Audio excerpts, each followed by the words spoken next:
Assalamualaikum warahmatullahi wabarakatuh.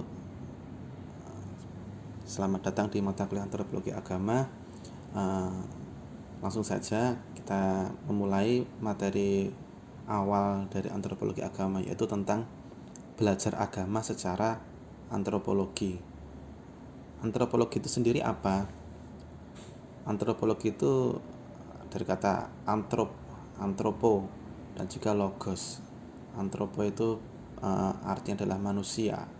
Logos itu nilai atau ilmu. Jadi antropologi itu ilmu yang mempelajari tentang manusia, meskipun itu secara harfiah ya, secara tekstual, tapi secara definisi antropologi itu mempelajari manusia dan kebudayaannya. Nah, karena di sini ada tambahan agama, antropologi agama, berarti kita akan mempelajari manusia, perilaku manusia dan budayanya ketika melakukan kegiatan-kegiatan keagamaan atau melakukan ritus-ritus keagamaan atau perilaku-perilaku keagamaan.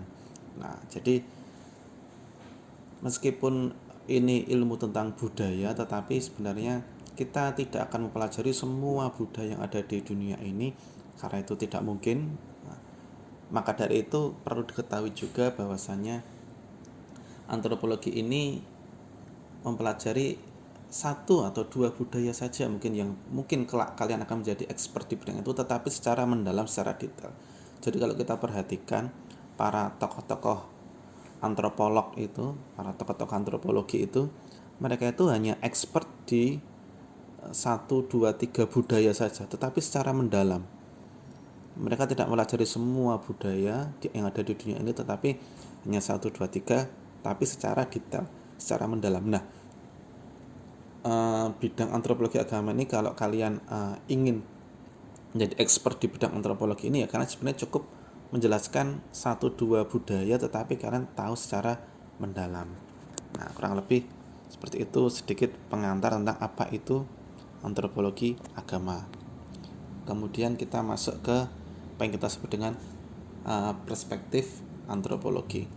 Jadi perspektif antropologi ini ada 3 pada umumnya, yaitu comparative or cross-cultural description yang meliputi fieldwork, participant observation, dan etnografi. Jadi ketika kita menjelaskan suatu budaya, suatu perilaku manusia dan komunitasnya, itu kita tentu saja membutuhkan 3 hal ini, yaitu yang pertama fieldwork. Memang kita harus budayanya itu ada tempatnya, yang tempat itu meliputi juga ruang dan waktu. Artinya ketika kita mau meneliti itu ya memang objeknya itu ada dan sedang melakukan kegiatan yang akan kita teliti itu.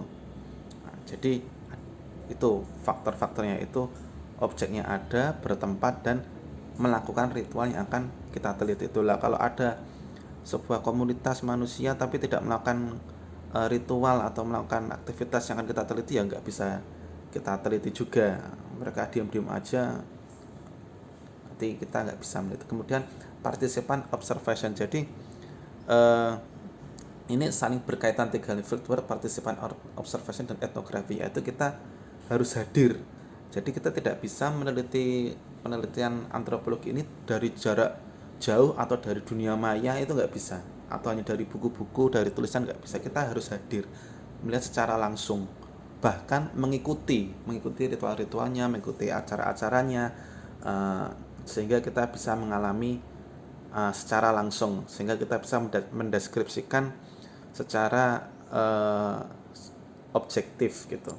Kemudian etnografi ini kita memang penelitian antropologi membiasakan kita untuk ketika meneliti itu kita memang hadir dalam waktu yang tidak sebentar. Artinya kita tinggal di situ selama mungkin 1 minggu atau 1 bulan atau berapa, karena kan ketika suatu komunitas, suatu budaya melakukan sebuah ritual itu kan nggak mungkin cuma 1 kali tok atau 1 hari atau 1 jam, bahkan pasti ada persiapan-persiapannya, pasti ada pasca-paskanya, setelah itu apa. Nah, itu harus kita teliti secara menyeluruh. Nah, artinya antropologi ini sangat penting kita gunakan untuk meneliti sesuatu secara objektif, secara detail dan secara secara asli, artinya tidak hanya dari orang kedua, orang ketiga, tapi kita sebagai orang pertama langsung yang menyaksikan ritual itu dan bisa mendeskripsikannya. Kalau kalian tipe orang yang suka jalan-jalan, suka traveling dan sebagainya, itu menarik. Kalian misalnya lagi pergi ke suatu daerah selama berapa hari, 1 minggu atau 1 bulan, kemudian kalian cari kegiatan-kegiatan kebudayaan yang ada di situ, kegiatan-kegiatan ritual keagamaan yang ada di situ, kalian teliti, bisa menjadi satu riset antropologi sendiri. Kalian yang besok skripsinya berminat mengambil tentang antropologi ini, ya kalian berarti harus siap untuk katakanlah tinggal di suatu komunitas selama beberapa waktu yang cukup lama. Ya biasanya nggak terlalu lama, 1 bulan 2 bulan aja udah cukup. Nah itu penting. Atau kalian bisa saja bolak-balik, tapi kalian harus mengunjungi secara sering supaya kalian tidak melewatkan hal-hal yang penting. Seperti itu tentang perspektif antropologi.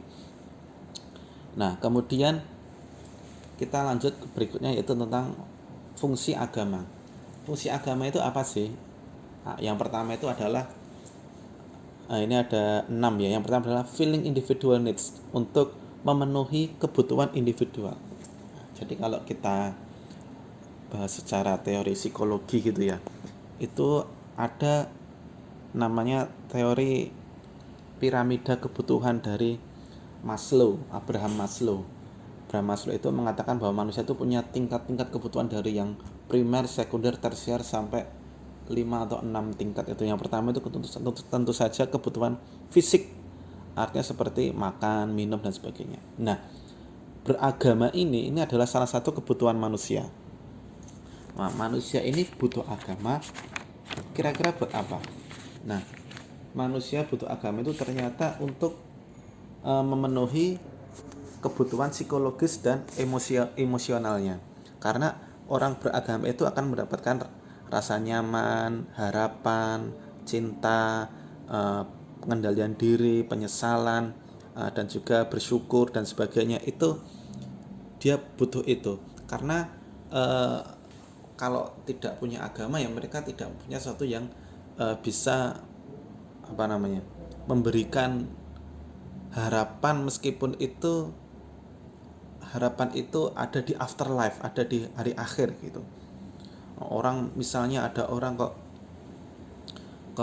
hidupnya itu sudah baik ya, udah menjadi orang baik, tapi kok hidupnya itu di dunia merana. Dia sudah jadi orang baik, sering menolong, tapi kok hidupnya itu susah, rezekinya seret. Nah, dengan dia beragama itu dia akan punya harapan, mungkin di dunia ini aku menderita, tapi besok di akhirat aku akan bahagia, aku akan mendapatkan hasil jerih payahku di dunia. Nah, seperti itu fungsi agama, itu memenuhi kebutuhan individu. Kemudian yang kedua adalah explanation, untuk menjelaskan. Nah, di dunia ini banyak hal-hal yang memang tidak bisa kita jelaskan. Misalnya dulu alam semesta itu tercipta seperti apa sih, yang menciptakan siapa sih, bagaimana manusia tercipta, bagaimana ya pokoknya hal-hal yang seperti itu kan tidak bisa dijelaskan, mungkin secara teori belum nyampe seperti itu, secara teknologi belum sampai. Nah, agama menjelaskan seperti itu dalam ajarannya. Ada yang bilang, misalnya mengatakan teori Big Bang, ada saja. Ada yang mengatakan kalau di Al-Quran alam semesta diciptakan selama 7 hari, seperti itu. Nanti di setiap budaya, setiap agama itu punya penjelasan sendiri-sendiri. Jadi kita jangan kaget ketika sebuah agama atau sebuah budaya itu punya penjelasan tersendiri tentang hal itu. Nanti ada di penjelasan di akhir tentang kosmologi kosmogoni namanya, tentang penjelasan-penjelasan seperti itu. Kemudian fungsi yang ketiga itu source of rules and norms. Jadi sumber dari hukum dan juga norma-norma. Jadi ketika manusia ada di sebuah masyarakat, ada di sebuah komunitas, mereka mau membentuk sebuah tatanan, sebuah peraturan. Nah, mereka kan eh, tentu harus bersepakat, kemudian nilai-nilai itu juga universal. Maka apa yang harus mereka lakukan? Kalau mereka harus membuat dari satu sampai akhir lama, pasal 1 ayat 1 sampai pasal sekian ayat sekian, itu lama. Kenapa tidak pakai yang sudah jadi saja dari hukum-hukum yang ada di agama? Ya sudah, hukum-hukum agama itu tinggal diterapkan, tinggal dilegalisasikan, dilegislasikan, seperti itu. Itu lebih mudah. Termasuk hukum yang positif itu ataupun norma-norma yang ada di masyarakat. Nah, kadang kan satu komunitas untuk menjelaskan, oh ini kalau seperti ini boleh apa enggak, ada kasus A, ini boleh apa enggak. Nah, mereka kan mungkin banyak pendapat ini, ya sudah kita ikut apa kata agama saja. Nah, itu lebih simpel karena di agama sudah ada penjelasannya seperti itu, supaya enggak bingung lagi karena di agama ada panduannya. Meskipun ya tidak semua agama mempunyai tuntunan yang komplit, yang lengkap dari A sampai Z. Ada hal-hal yang memang tidak dibahas oleh agama. Dalam Islam sendiri misalnya ada hadis itu al halalu bayyinun wal haramu bayyin wa ma bainahuma mutasyabihatun. Yang halal itu jelas, yang haram itu jelas. Yang di antara kedua itu mutasyabihat, samar-samar. Nah, itu ada rongga-rongga yang memang bisa dimasuki ranah-ranah ijtihad seperti itu. Kemudian fungsi berikutnya yaitu source of ultimate sanctions. Jadi sumber dari hukuman atau sanksi yang pasti, yang ultimate. Jadi ketika banyak orang misalnya di pengadilan, orang kena kasus atau apa, ada orang jahat misalnya, dia lolos dari pengadilan, lolos dari hukuman. Nah, maka dengan meyakini agama ini, orang akan merasa ya wis lah nggak apa-apa, lihat saja nanti di akhirat. Nah, dia akan mendapatkan hukuman yang tidak bisa dihindari. Nah, seperti itu. Jadi ada semacam harapan juga, tadi nyambung ke fungsi yang pertama. Kalau ada orang yang seperti itu, atau kita misalnya kita udah orang baik tapi dituduh melakukan kejahatan, dituduh difitnah melakukan korupsi dan sebagainya, difitnah mencuri barang ini itu, kita dihukum. Kita meyakini ultimate sanctions dalam agama ini, kita ya nggak apa-apa, nanti orang yang menzolimi itu, yang memfitnah saya itu akan mendapatkan hukumannya di akhirat nanti. Jadi meyakini bahwa akan ada hukuman yang pasti yang tidak bisa dihindari. Meskipun di dunia manusia bisa menghindari hukum, bisa menyogok, menyuap dan sebagainya, tapi di akhirat mereka tidak bisa lari. Nah, kemudian yang kelima yaitu untuk sebagai solusi yang instan terhadap masalah-masalah manusia. Nah, agama ini banyak sekali hal-hal yang memberikan dari agama ini sebuah solusi, sebuah jawaban terhadap persoalan manusia yang mungkin kadang jawaban sama persoalan itu tidak logis. Misalnya ada orang yang rezekinya seret, rezekinya mampet, sempit, terus tanya sama tokoh agama, gimana cara saya rezeki lancar? Oh, baca surat ini, oh baca ayat ini, oh baca sholawat ini misalnya, oh lakukan ritual ini. Nah, jadi secara logika mungkin tidak nyambung ya, karena ya kalau kita mau yang lebih realistis ya, kalau ada orang rezekinya susah ya mungkin kita beri lowongan kerja, kita beri pinjaman, kita beri modal atau sebagainya, kita kasih pelatihan skill untuk bekerja dan sebagainya, kita kasih uang kalau perlu. Itu kan lebih realistis. Tapi kan kadang juga tidak logis, disuruh baca ini, disuruh melakukan ini itu yang itu tidak secara langsung kelihatan. Nah, tidak hanya itu saja, banyak hal-hal lain yang permasalahan manusia itu ada jawabannya dalam agama.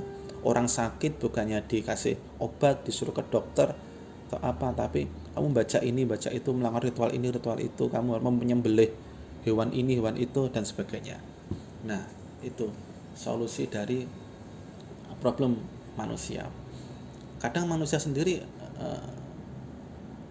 tidak membutuhkan solusi itu sendiri, kadang membutuhkan kelegaan. Oh, aku sudah melakukan ritual itu, artinya sebentar lagi rezekinya itu datang. Nah, kadang yang dibutuhkan manusia seperti itu, rasa tenang, rasa nyaman. Kemudian fungsi yang keenam yaitu untuk memenuhi kebutuhan masyarakat. Nah, kadang sebuah masyarakat atau sebuah komunitas itu membutuhkan suatu perilaku atau identitas keagamaan kita supaya kita bisa diterima di masyarakat. Kalau ada masyarakat yang mungkin Islami, religius lah, atau sangat mengamalkan nilai-nilai agama, kok kita mau masuk di situ sementara kita orang yang tidak beragama atau orang abangan, orang yang tidak religius seperti itu, maka kita akan susah diterima di masyarakat. Kita akan di apa namanya? Ya mungkin ini setiap kultur berbeda, tapi ada yang memang toleransinya tinggi dan toleransinya rendah. Tapi ketika kita mempunyai kesamaan visi agama, mempunyai tingkat kesolehan katakanlah yang cukup sama seperti itu, maka kita akan lebih mudah diterima, kita akan lebih mudah fit di dalam masyarakat itu sendiri. Nah, itu juga akan menguntungkan bagi diri kita. Nah, kita lebih diterima, kita akan mendapatkan perlindungan komunal dari masyarakat itu. Nah, itu salah satu fungsi dari agama. Lalu kita sekarang akan memasuki tentang mempelajari agama secara antropologi dengan berbagai macam pengantar teori-teorinya. Jadi ini sebagai pengantar saja, secara ringkas teori-teori pendekatan dalam antropologi agama. Nanti kita akan bahas secara detail di pertemuan berikutnya, atau kalian bisa membaca lebih lanjut pada literatur lain yang bisa kalian dapatkan secara mudah. Yang pertama adalah pre-scientific approach atau apologetic. Nah, jadi melihat agama secara antropologi dalam perspektif yang pertama ini tentang pre-scientific, sebelum sains ya, itu mengatakan agama itu ya sesuatu bisa disebut agama ketika dia bisa menjelaskan kenapa itu disebut agama. Jadi misalnya ada orang mengaku punya agama baru atau mau menemukan Tuhan baru atau sebagainya, ya dia harus bisa membuktikan bahwa itu agama yang benar, harus bisa membuktikan bahwa itu adalah Tuhan yang benar. Nah, zaman dulu caranya itu ya dengan cara menunjukkan mukjizat. Nah, jadi para nabi-nabi itu kan biasanya dibekali mukjizat untuk menunjukkan kekuasaan Allah dan juga menunjukkan kebenaran agamanya. Nah, zaman pre-scientific yang seperti itu dibutuhkan, tapi setelah masuk zaman scientific yang seperti itu sudah tidak diperlukan lagi. Karena zaman sekarang orang-orang teknologi sudah maju, hal-hal yang mukjizat seperti itu bisa dilakukan oleh teknologi seperti itu.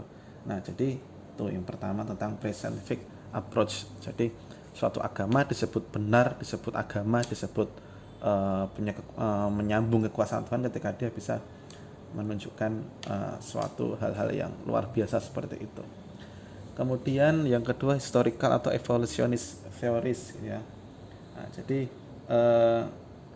di sini historical atau evolutionist theories ini mereka menunjukkan tentang tokoh-tokoh evolusionis. Jadi ketika kita mendengar evolusi kan kita biasanya mendengar nama Charles Darwin ya, karena dia tokoh yang mengenalkan bahwa manusia itu berasal dari hewan, berasal dari kera juga, atau lebih dulu lagi ada lagi evolusinya seperti itu. Nah, di sini ada tahapan-tahapan dalam agama yang juga disebut sebagai evolusi. Masing-masing tokoh berbeda. Saya ambil contoh misalnya di sini Auguste Comte menunjukkan bahwa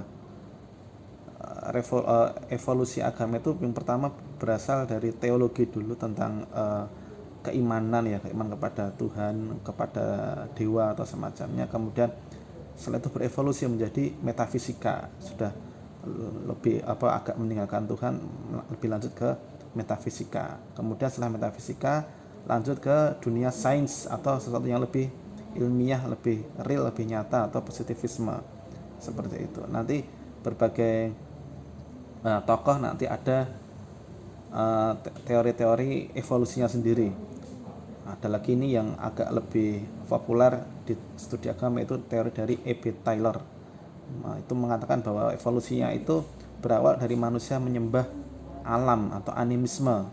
Itu tahap pertama evolusi agama, itu manusia menyembah alam atau animisme. Kemudian mulai dia menyembah Tuhan, tetapi politeisme, menyembah banyak Tuhan, banyak dewa, seperti itu.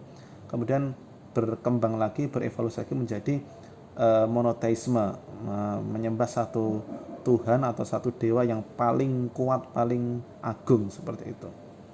Nah, itu bahwa agama bisa diteliti dari bertahap-tahap seperti itu, teori evolusi seperti itu. Ketika besok entah suatu hari pada zaman kapan ada evolusi lagi, ya kita bisa menyimpulkan atau merumuskan teori baru tentang evolusi agama. Nah, kemudian teori berikutnya itu tentang pendekatan secara psikologis. Yang pertama, emosionalis teori. Emosionalis teori ini bahwa manusia itu beragama untuk memenuhi kebutuhan emosinya. Nah, jadi di sini disebutkan bahwa manusia itu menyembah Tuhan atau mengikuti kata-kata nabi atau sebagainya itu karena a sense of awesome, a wonder. Jadi mereka melihat bahwa Tuhan itu maha kuasa, punya kekuatan. Kalau kita tidak mengikuti kata-katanya kita akan dapat hukuman dan sebagainya, atau ya pokoknya kita mengakui keagungan, kehebatan Tuhan atau kehebatan para utusan-utusannya. Karena itu kita menjadi, karena orang kagum ya, orang ngefans, jadi akhirnya dia mengikuti dia, memfollow dia, subscribe dia, dan seterusnya. Nah, seperti itu. Kemudian teori psikoanalisis, psychoanalytic teori ini tokohnya itu Sigmund Freud, tokoh terkenal dalam psikologi. Dia menjelaskan tentang namanya adalah Oedipus Complex. Oedipus Complex itu teori paling populer dari Sigmund Freud, bahwa manusia itu, ini perspektifnya laki-laki ya sebenarnya, tapi bisa kita generalisasikan, bahwa seorang anak laki-laki itu menyukai ibunya, mencintai ibunya, tapi karena kehadiran bapaknya dia menjadi cemburu sama bapaknya, karena bapaknya kelihatan mesra-mesraan sama ibunya. Dia jadi cemburu. Akhirnya si anak ini adalah kisah kisah di zaman Romawi, tapi kemudian jadi sebuah landasan teorinya, psikoanalisisnya Sigmund Freud. Jadi seorang anak tadi kemudian membunuh ayahnya karena cemburu tadi. Nah, kemudian dia bisa menguasai ibunya sendiri. Tetapi setelah dia membunuh ayahnya itu, dia mempunyai rasa bersalah. Oh, ini ayahku sendiri kok dibunuh. Akhirnya dia itu terhadap ayahnya itu ya antara cemburu tapi juga menyesal sudah membunuh, tapi juga menghormati, tapi juga respect. Akhirnya sosok ayah yang dibunuh ini menjadi imajinasi Tuhan dalam si anak dia. Nah, jadi orang-orang beragama, orang-orang yang bertuhan itu, Tuhan mereka itu ibaratnya si ayah ini yang antara kagum tapi juga cemburu. Jadi jika kita ambil dalam perspektif yang lebih luas, itu sebenarnya bisa kita anggap bahwa Tuhan itu ya dimanifestasikan sebagai ayah tadi, kemudian alam ini adalah ibu. Tuhan itu kan menguasai alam dan seisinya, bisa berkehendak apapun terhadap alam. Nah, seorang ayah itu juga menguasai ibunya, mendominasi ibunya, sehingga ketika anak ingin mendapatkan kasih sayang seorang ibu, dia harus merebut dari ayahnya. Sama ketika manusia pengen menguasai alam, ingin menguasai apa yang ada di dunia ini, ya dia kadang juga harus mengalahkan Tuhannya sendiri, seperti itu. Nah, itu teori psikoanalisis dari Sigmund Freud, yang kemudian dilanjut dengan teori intelektualis teori. Teori intelektualis teori ini jadi bagaimana manusia itu melihat agama itu secara tidak lagi secara yang hanya sekedar iman atau sekedar kredo dan sebagainya, tapi juga lebih maju lagi, lebih advance lagi secara saintifik, seperti itu. James Frazer tokohnya ini mengatakan bahwa manusia itu juga punya teori evolusi keagamaan yang awalnya dia itu melihat sesuatu fenomena beragama itu sebagai sebuah magic ya, sebuah sulap atau sihir dan sebagainya. Ketika dia sudah beragama, ketika dia sudah lebih advance dalam berpikir karena sudah beragama, maka dia melihat itu sudah, oh itu bukan lagi magic, itu bukan sihir, itu memang bisa dijelaskan secara ilmiah. Itu tuh maksudnya tidak ada permainan setan atau sebagainya. Nah, jadi magic itu, sihir itu memang ada, tetapi itu sudah pendapat atau pendekatan yang lama, yang lebih maju itu lagi disebut sebagai sains. Kemudian yang berikutnya primitive mentality dan psychic unity. Jadi di sini orang itu ketika beragama itu merubah cara berpikirnya menjadi lebih psychic, lebih melihat sesuatu yang gaib daripada yang primitif. Jadi ketika dia melihat batu misalnya, kalau orang primitif melihat ya itu batu buat apa? Batu ya buat misalnya buat melempar atau buat bangun rumah, buat peralatan-peralatan. Tapi ketika orang sudah masuk beragama yang psychic seperti itu, dia melihat batu tidak lagi sekedar batu, tetapi itu mungkin ada penghuninya, atau bahkan itu disembah itu sebagai perwujudan dewa, perwujudan Tuhan. Nah, jadi sama-sama batu, tetapi orang primitif sama orang beragama melihatnya berbeda. Nah, jadi itu. Kemudian Levi-Straussian structuralism. Nah, jadi di sini melihat agama itu sebagai sebuah sesuatu yang terstruktur. Jadi ketika melihat satu komponen-komponen dalam beragama itu, dia tidak berdiri sendiri, tetapi saling berkaitan satu sama lain. Ketika orang melakukan suatu ritual beragama, tidak bisa kita melihat menilai beragamanya dia dari ritual itu sendiri, tapi juga lihat dari kesehariannya, dari sosialnya dan sebagainya. Sehingga kita harus melihat secara holistik ya, secara menyeluruh, sehingga kita bisa mendefinisikan atau menjelaskan agama itu sendiri. Kemudian neurological theories. Neurological theories ini melihat agama itu, perilaku beragama manusia itu ada hubungannya dengan neuron-neuron yang ada di otak kita. Jadi ada komponen-komponen dalam otak kita itu yang memang bisa atau kuat dalam melihat suatu entoptic image. Jadi melihat bayangan-bayangan atau imajinasi yang lebih advance ketika kita membayangkan agama, membayangkan Tuhan, membayangkan hal-hal yang spiritual, membayangkan hal-hal yang gaib.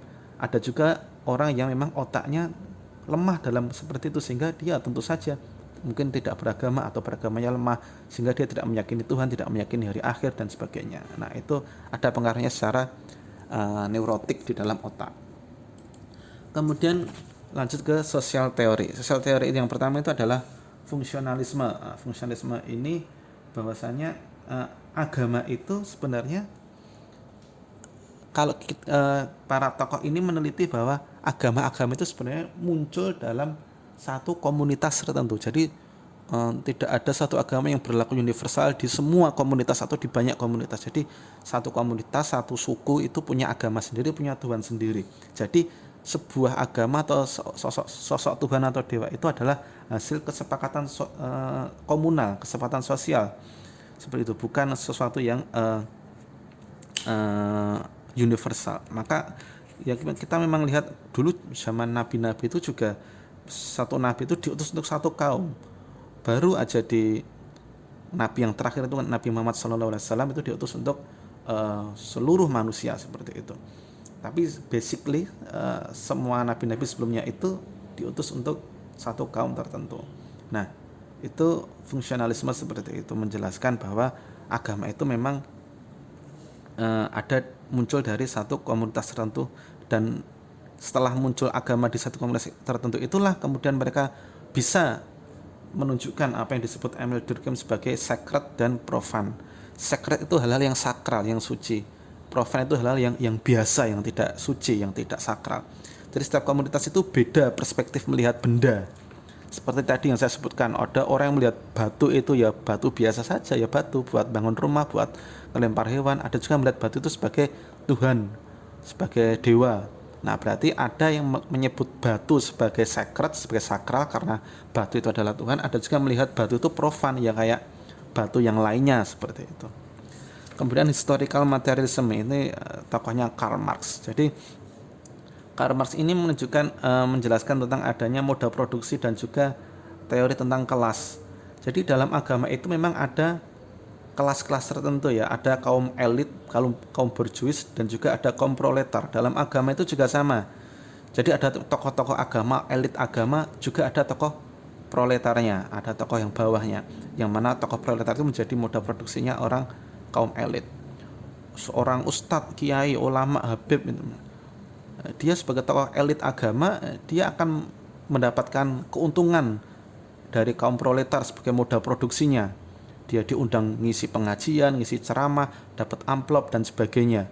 Yang itu tidak mungkin dilakukan sebaliknya oleh proletar. Enggak mungkin proletar dalam beragama dia diundang oleh kiai ulama habaib untuk mengajari dia ceramah atau mengajari dia apa kemudian dibayar, susah.